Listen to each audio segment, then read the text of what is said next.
sortir de cette Union européenne.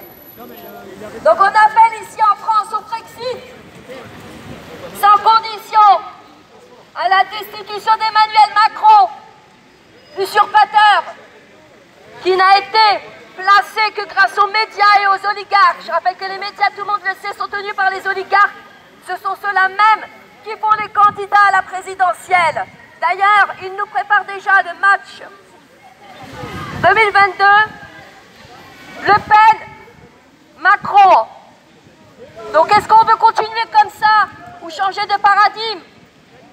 Aller vers une vraie démocratie, redonner sa pleine souveraineté au peuple, où qu'il soit, en France comme ailleurs.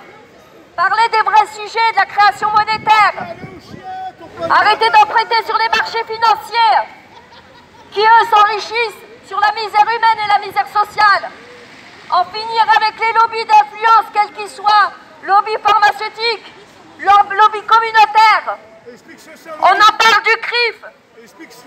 On en parle des députés qui œuvrent pour l'intelligence ennemie. En finir avec les lobbies de la chasse, qui eux aussi sont les décideurs. En finir avec les lobbies agroalimentaires. Revenir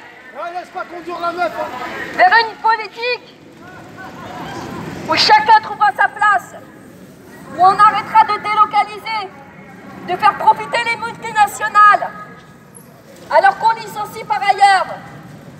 On l'a vu encore récemment avec le scandale de Suez, avec l'affaire Muliez, avec toutes ces entreprises où les gens se retrouvent à la rue alors qu'elles ont bénéficié, notamment pendant leur crise sanitaire,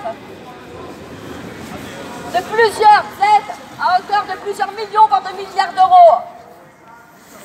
Donc aujourd'hui, il faut que nous soyons tous, au bout de 2 ans, ça fait quand même 2 ans qu'on en parle les amis, entre nous, et maintenant il faut s'ouvrir à la population en se rapprochant d'elle par tous les moyens, pacifiques bien sûr, sur les marchés, près de vos mairies, en faisant du porte-à-porte, en discutant avec les voisins, même s'ils ont compris, l'ennemi a compris qu'on l'avait identifié et qu'ils cherchent par tous les moyens à nous museler. Et parce que nous n'avons pas d'audience, pas de possibilité